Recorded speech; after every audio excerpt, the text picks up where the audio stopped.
Mga ka-DIY, meron tayong 249 volts na output.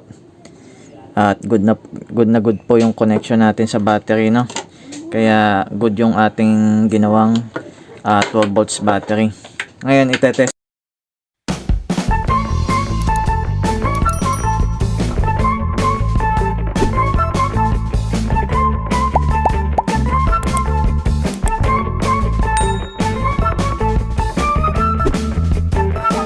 Bago po tayo mag-umpisa mga ka-DIY ay isa-isahin po muna natin yung mga gagamitin natin para sa ating DIY 12 volts battery, no. Bali ito po yung gagamitin natin sa ating project na mini solar generator, no. Bali ang una po natin kailangan ay itong 18650, no. Ito po ay refurbish na mga ka-DIY, no. Ibig sabihin ng refurbish ay recycle na galing sa mga laptop battery or e-bike battery, no. Ayan, mas mura po kasi ito at mabibili nyo sa Shopee, no. Kaya mas recommended ko to, no, mga DIY. Pero kung may 12 volts battery na po kayong assemble ay hindi nyo na po kailangan mag assemble ng ganito, no. Okay, ito po yung una natin kailangan. Ang next naman po ay itong battery case, no. Bali ito po ay pang 18650 mga DIY, no. Ayan, ang kagandahan po dito kapag bumili ka po nito ay may kasama na pong tabbing wire at BMS at battery holder. Ayan mga ka-DIY, kompleto na halos, ano, kapag bumili ka nito, ano. Ang kagandahan pa nito ay swak na swak siya, no. Kailangan mo na lang talagang i-assemble. Tapos ang next mo na lang na kailangan ay itong balancer. Ayan mga ka-DIY, no. Okay, doon po muna tayo sa BMS. Bali explain ko po ito para sa mga baguhan, ano. Ang BMS po ay ito po yung magpoprotekta sa ating battery, no. Ito po yung magkakat ng load kapag over voltage na po or over discharge, ano. Sample, kapag yung charger natin ay pag yung battery po natin ay full na, naabot na po yung 12.6 at hindi pa po nagka-cut off yung charger natin, ay siya na po yung kusa magkakat ng charging, ano. Ayan mga ka-DIY, no, para hindi siya ma-over voltage.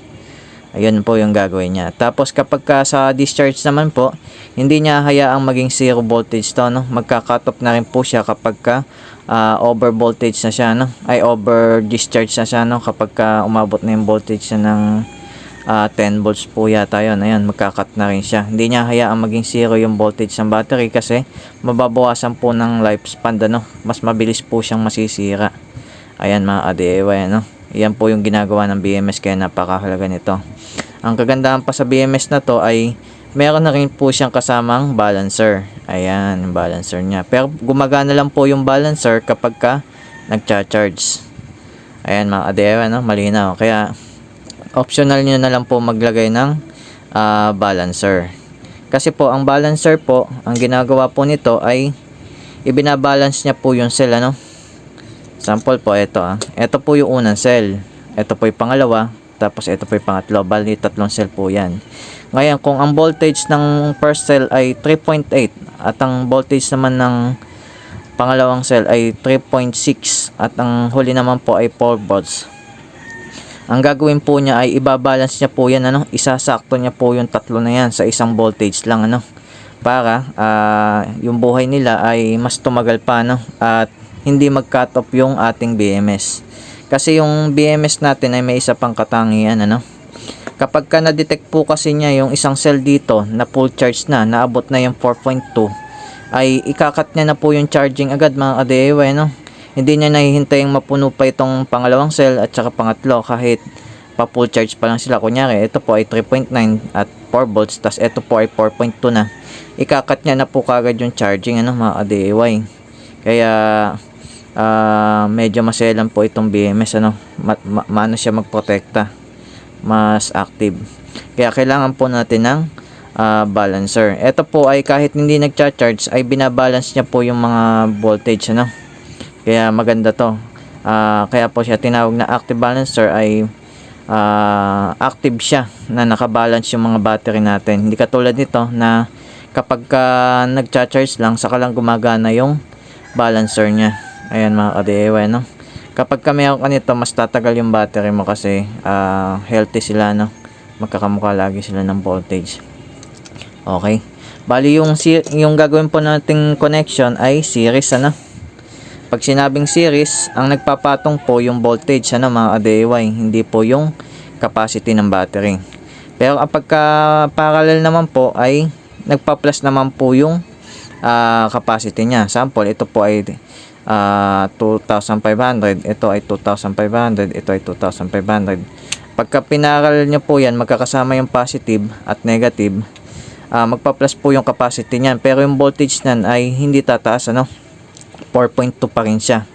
Ngayon, kapag ka isiniris nyo naman po siya, ayan, magpapatong naman po yung voltage niya, mga ka-DIY, no? Okay, pakita ko sa inyo. Bali, ito yung unang cell natin, ano? Kailangan natin ng voltmeter. Ayan, bali kapag nag-iisa lang po kasi yung battery natin, ang voltage po niyan ay eto, mga ka-DIY, no? 4.17 na yan, mga ka-DIY, no? 4.17 or 4.2 kapag full charge, ano? At kapag siniris po natin yan sa pangalawang series, ang voltage po niyan ay magpapatong, ano? Ayan, 8.35, pero ang full charge po niyan ay 8.4, ano? Okay, pagka dinagdag naman po natin yung pangatlong series, ayan po, pang 12 volts natin para makabuo tayo ng 12 volts. Ayan na po magiging full charge niya. Ayan, mga ka-DIY, ano? Oops, nawala ng connection. Ayan, 12.53, pero ang full charge po niyan ay 12.6. Ayan, halos full charge po, no? Ayan, mali na, mga ka-DIY, no? Kaya kailangan natin ng 3 series kasi yung device na gagamitin natin ay po 12 volts, ano? Hindi po siya gagana sa 4 volts or 8 volts, kaya kailangan 3 series, ano? Pero kapag ang battery nyo po ay 32650 na LiPo4, ang kailangan nyo pong connection doon ay 4S, ano? Kasi yung voltage po nun ay 3.7 lang, mas mababa, ano, mga ka-DIY. Kaya hindi katulad po nito ay 4.2. Kaya tatlo lang yung cell na kailangan mong i-series. Makakabuo ka na kagad ng 12 volts. Doon po kasi sa LiPo4, hindi ka po makakabuo ng 12 volts kapag tatlo lang po yung ginamit mo, no? Okay. Bali, ang next naman po natin ay i-assemble na po natin yung ating battery, no? Setup po muna natin. Okay. Okay, mga ka-DIY, naka-setup na po tayo, no? Bali, ang position po ng battery natin, ayan, no? Negative, positive. Tapos, negative, positive. Dito po yan. Tapos, yung panghuli, positive, negative. Ayan. Yan po yung position niya, mga ka-DIY, no? Pagka sa holder na po, ito po magiging itsura niya, no? Dalawang positive sa kabilaan, tas isang negative sa gitna. Sa likod naman, dalawang negative, isang positive naman sa gitna, ano? Ayan, mga ka-DIY, no?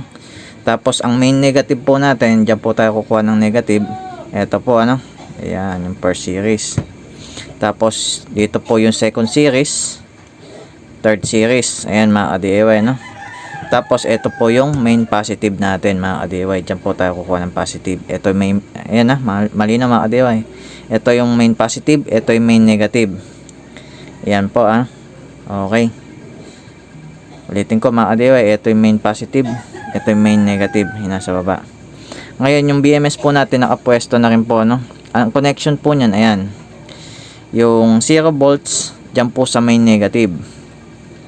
Tapos, yung 4.2 volts, dyan po sa first series, ay second series. 4.2 volts, ano? Tapos, yung 8.4 volts, dito po sa pangalawang series.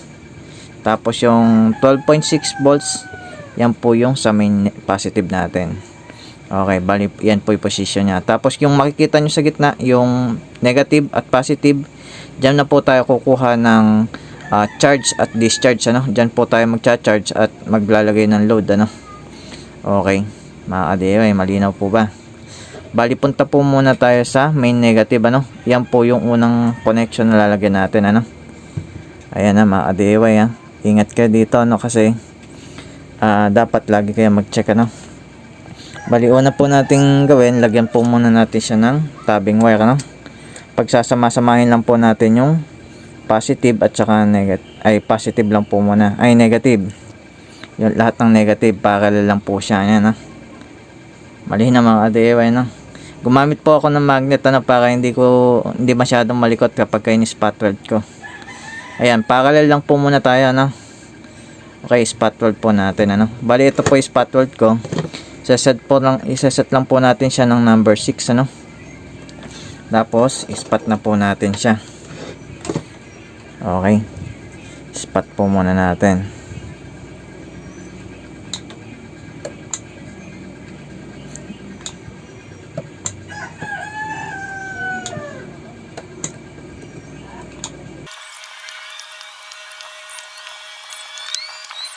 Okay mga ka-DIY, ayan na po, na-spot weld na po natin yung main negative natin. Ayan, mali na mga ka-DIY, ganyan po yung ayos ng main negative natin. Ayan, sa 0 volts pag sa BMS nyo titingnan. Ngayon, ang sunod naman po natin, dito na po tayo sa pangalawang series, sa 4.2 volts. Ngayon, kailangan nyo rin po ng tabbing wire dito. Ayan, si-series na po natin siya.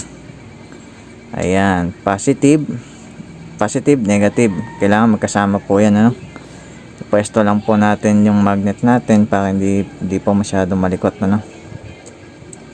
pag ini-spot weld natin. Maganda may magnet kayo mga ka-DIY, pagka spot weld po yung gagamitin yung pang connect sa battery, para hindi masyadong malikot. Teka lang po, ayos ko lang po.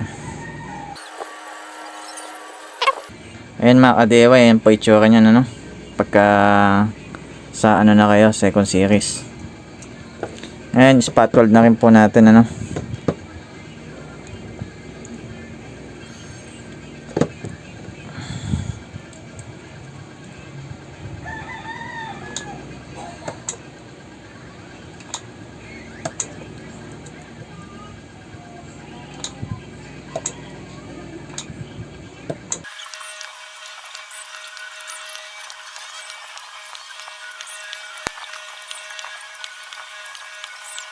Okay mga ka-DIY, tapos na po natin spot weld yung second series. Ayan, sa 4.2 volts. Ayan, mali na mga ka-DIY, main negative, tapos first series ay second series. Ayan, naka-spot weld na po. Ngayon, dito naman po tayo sa likod ulit. Ito sa pangatlong series. Tapos mag-ingat kayo mga ka-DIY, pag napagdikit nyo po yan, yung dalawa na yan, eto, kunyari may connection na po tayo dito, ay possible na po mag-spark yan, mga ka-DIY. Kaya mag-ingat kayo pagdikitin nyo to, mag-iingat kayo mga ka-DIY, kasi mag-i-spark yan, malakas mag-spark yan mga ka-DIY, napakadelikado, kaya lagi nyo i-check yung connection nyo. Bali dito na po tayo sa second series natin, spot weld na rin po natin. Okay, lagay lang po tayo ulit ng magnet, spot weld na rin natin.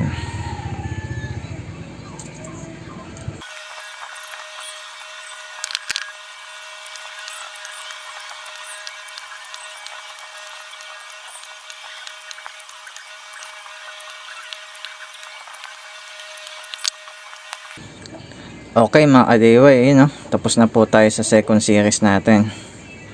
Ayan, bali main negative, first series, second series. Ayan, sa 8.4 volts. Ayan mga ka-DIY, sa last na po tayo sa main positive natin, sa pang 12.6 volts. Ito na po yan, Tapos mga ka-DIY, remind ko lang po ulit, huwag niyong pagdidikitan itong dalawa na to, kasi mag-i-spark din po yan, at napakadelikado mga ka-DIY, kaya mag-iingat kayo, Okay, spot weld na rin po natin yung ating main positive. Lagay lang po ulit tayo ng magnet.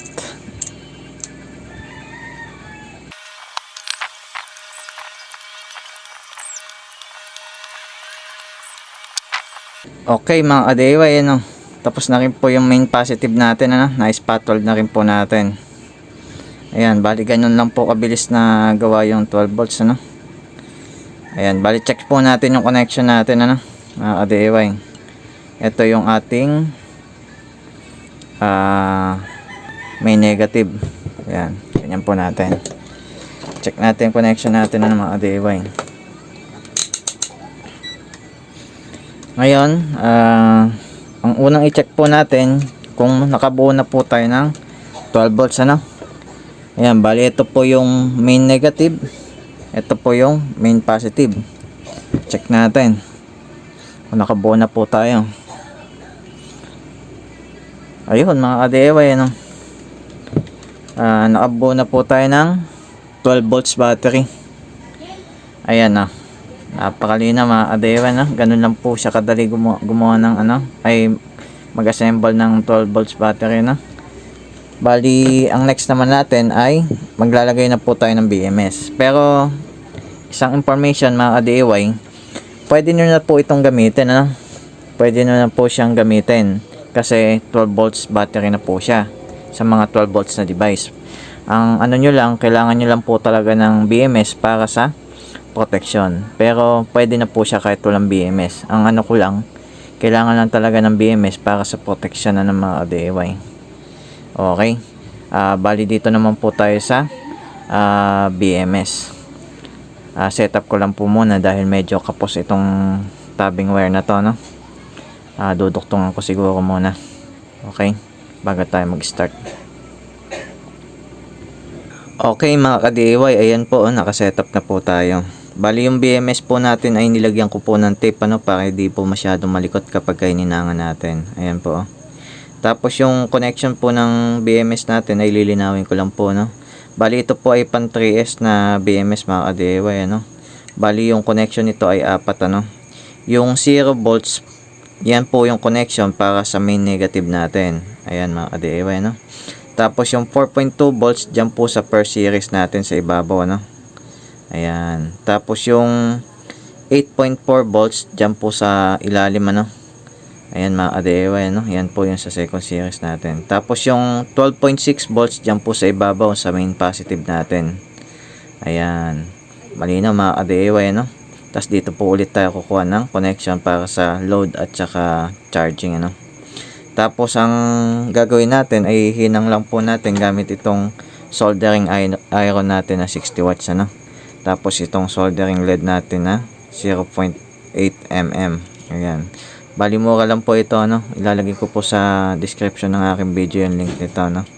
Tapos yung wire ng balancer natin, ayan, may 4 slot to para sa wire, no. Bali 3 gray, 1 black. Isasabay na rin po natin ihinang dito sa ating BMS, ano. Pag hininang natin yan ay ilalagay na rin po natin yung black. Yung black sa 0. Sa 0 volts dito mga ka-DIY, no. Ayan, malinaw, yung black po ay sa 0 volts. Tapos yung 3 gray po ay i-connect nyo dito sa yung isa po ay sa 0.2, yung isa po sa 8.4, yung isa po ay sa 12.6 volts. Ayan, tig-iisa sila, no. Ang pinaka tatandaan nyo lang po ay itong black, kailangan nasa 0 volts siya, no. Okay, ihinang po muna natin mga ka-DIY, no, para next natin sa balancer na po tayo. Okay. Okay mga ka-DIY, ayun po, tapos na po natin ihinang yung BMS at nailagay na rin po natin yung wire ng balancer. Ayan mga ka-DIY, no, ganyan lang po yung connection yan. Tapos ang gagawin po natin ay i-check po natin, ano, kung may voltage na output yung ating BMS, ano. Dapat po ay may output to na 12 volts, ano. Okay, check natin. Sana ay okay. Ito na po.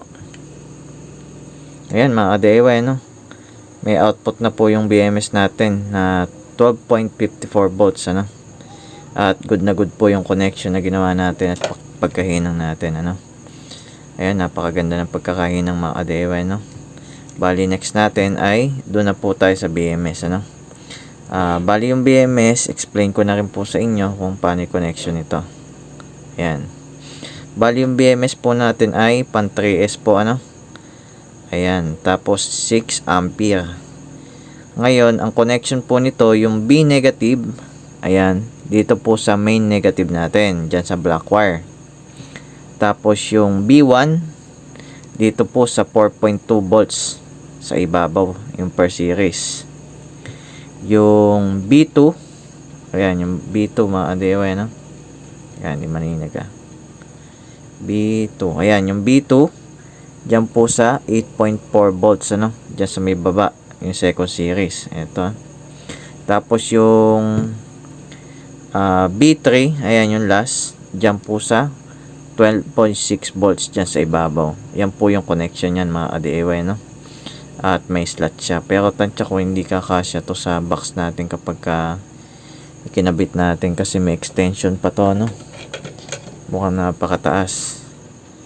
Kaya ang gagawin ko ay tatanggalin ko na lang itong kulay green na to, no? Yung pinaka slot. Tapos ihinan ko na lang mismo dyan sa pinaka ano niya, board, ano, diyan ko na lang siya ihinang. Tatanggalin ko na po ito.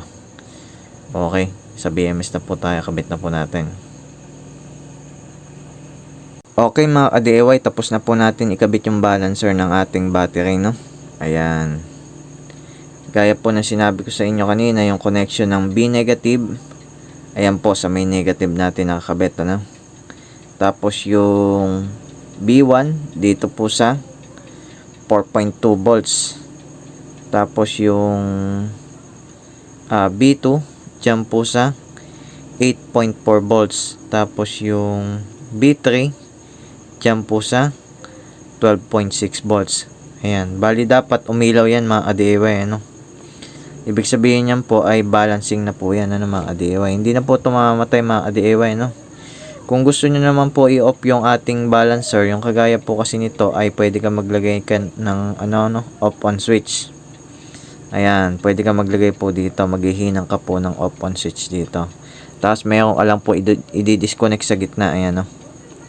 Para hindi siya laging naka-andar, ano? Pero kung ikakabit nyo po ito sa solar battery ay kahit di nyo na po lagyan ng switch yan, ano? Pero kung gagawin yung pang backup ay pwede nyo ring lagyan ng switch or hindi. Option lang naman yan, ano mga ka-DIY.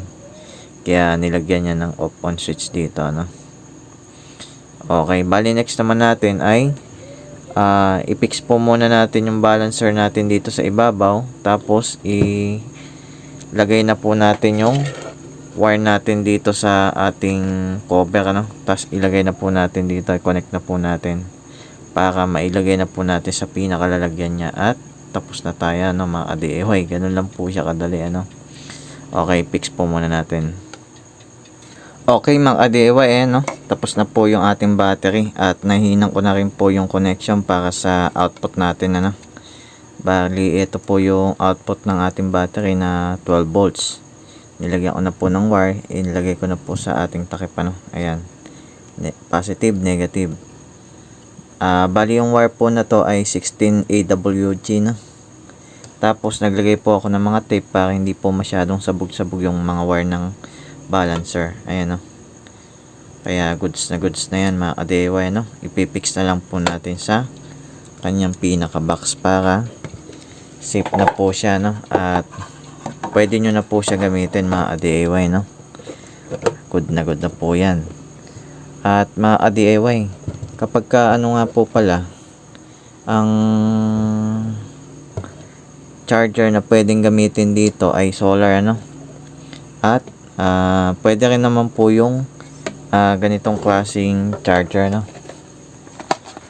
Itong AC charger na may 12.6 volts 2 ampere. Ayan, no? AC charger po ito, ano? Pwede nyo po i-recta dito i-charge, ano? Lagyan nyo lang po ito ng connection para dito sa ating slot, ano? Pero gagamitin din natin, ano? Papakita ko rin sa inyo kung paano to gamitin. Pero ang gagamitin natin dito sa ating setup ay yung ano natin, ano? PWM na solar charge controller. Yun po yung gagamitin natin pan-charge dito, ano? Bali, next naman natin ngayon ay ite-testing naman po natin sa ating inverter kung good na ba siya, no? Kung gumagana na siya. Okay. Bali, i-fix ko lang po ulit ito. Okay mga ADAY, punta na po tayo sa testing, ano? Ito na po, naka-setup na po tayo. Bali, ang gagamitin nating pang testing ay itong inverter natin na 220 watts, ano? Ayan, bali ito po rin yung gagamitin natin sa ating susunod na project na DIY mini solar generator, ano? Ito pa gagamitin natin. Tapos, kakabit na po natin siya na i-on na natin. Bali yung pula po sa positive. Ayan. Tapos yung item sa negative. Tapos huwag kang magugulat, ano, kasi possible mag-spark po yan, ano? Kasi wala pong off on switch yung ating inverter. Okay, kabit na po natin. Ayun mga ka-DIY. Nag-on na po yung ating mini inverter, no? Goods na po siya. Bali, check po muna natin yung voltage niya, no? Yung voltage ng ating battery. Kung ilan po yung kanyang voltage. Yan, check natin. Ayan, meron tayong reading na 12.1 volts, ano? 12.1 volts. Di po kasi full charge yung ating battery, no? Tapos, check din po natin yung output ng ating inverter, no? Kung ilang volts yung kanyang nilalabas. Ayan mga ka-DIY, meron tayong 249 volts, ano, na output. At good na good po yung connection natin sa battery, no? Kaya good yung ating ginawang 12 volts battery. Ngayon, itetesting naman po nating lagyan ng load yung ating inverter, no? At i-charge po natin itong ating unang solar generator na ginawa, no? Bali ito ay 12 volts lang, ano? Ang gagamitin natin pan-charge po dyan ay itong laptop charger. Ayan, no? Mga ka-DIY. Bali, i-check nyo po muna kung ilang hertz yung ano nyo, no? Yung gagamitin yung load dito sa inverter na to, no? Kasi yung inverter na to ay 50 Hz lang po yung tinatanggap. Kaya check nyo kung ilang hertz po yung gagamitin yung load, ano. Ayan, 50, 60. Ibig sabihin, pwede po siya sa 50 at saka sa 60 Hz, ano. Ayan mga ka-DIY, kaya pwede itong gamitin. Okay, testing na po natin kung gagana, no. Ito na mga ka-DIY, no. Moment of truth. Ayan, sasaksak ko na po, ano. Ano mga ka-DIY. Okay. Ito na po. Ayan mga ka-DIY, oh. Charging na po tayo. Good na good po yung ating ginawang battery, no? At working na rin yung ating inverter, no? Ayan. Check naman po natin yung voltage ng battery habang may load, ano? Check natin. Ayan, bumaba na siya mga ka-DIY, no? 12.05 volts. Yan mga ka-DIY, kaya good na good yung ating ginawang battery. Ngayon mga ka-DIY, pwede nyo pong i-charge yung battery na to gamit itong AC, no, pansamantala. Ayan, bali may nabibili po sa Shopee nito, no, lithium battery charger. Sakto po ito sa full charge ng ating battery, 12.6 volts, ayan, 2 ampere. Kung may 3 ampere o 4 ampere, mas maganda, no. Bali, para maisaksak nyo yan, dahil ito po ay type C, ay type power jack, no, yung dulo nyan. Para may saksak nyo yan, gamitan po ninyo nito, no, extension pansamantala. Ayan, dito nyo po isaksak. Tapos ito sa battery na, no, diretso. Para may saksak nyo itong charger na to. Bali, gagawin kasi natin, isi-set up natin yan sa ating mini solar generator, ano, kaya mas maganda. Gagamit po kasi tayo doon ng PWM na solar charge controller. At madalang po natin gagamitin ito pagka hindi lang po available yung araw, saka lang po natin siya i-charge sa ating AC charger. Okay, dahil nasa dulo ko na po ng video ko, ay nagpapasalamat po ako. Sana po ay may natutunan kayo, no, sa aking tutorial, at sana po ay huwag niyong kalimutan mag-like at subscribe, ano, dahil malaking tulong na po ito sa akin. Kaya maraming salamat mga ka-DIY, no, sa inyong suporta. Okay, yun lamang po. Abangan niyo po yung aking susunod na tutorial mga ka-DIY, no. Maraming salamat po.